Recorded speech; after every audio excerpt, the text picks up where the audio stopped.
有一個小球啦，佢就俾一條繩連接住天花板，佢喺 H 點咧就被釋放出嚟嘅，並且咧係做一個弧形嘅運動啦，去到呢個 K 點嘅。咁我哋可以發現咧，其實呢個係一個鐘擺運動嘅。跟住咧，佢就問以下一個圖咧係最適合咁樣表示咗佢嘅 free body diagram， 亦即係受力分析圖嘅。咁我哋畫 free body diagram 嗰陣時候咧，我哋要經常注意一個問題咧，就係佢嘅 acceleration 究竟係向邊個地方咯？因為咧，我哋平時咧畫 free body diagram 咧，絕大部分學生咧佢係習慣咗畫一個 stationary body 嘅 free body diagram 咯。咁佢嘅力咧想點樣撐，佢就可以點樣平衡到嘅。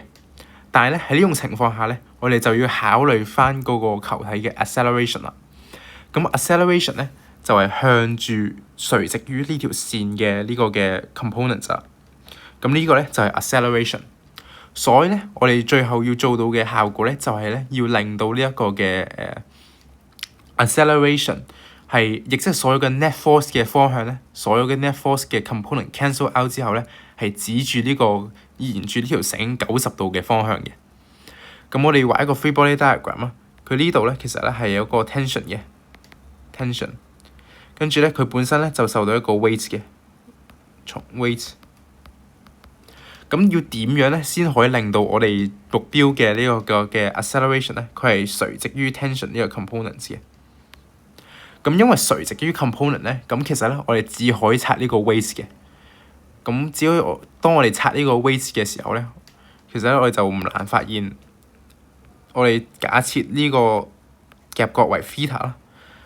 ，W cosine theta 咧，其實咧就等於 t 嘅，而W sin theta 咧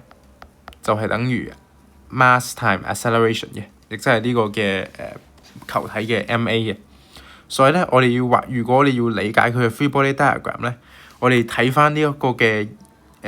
以下4個選項咧，咁唯一一個選項咧就係 D for dog 啦 ，D for dog，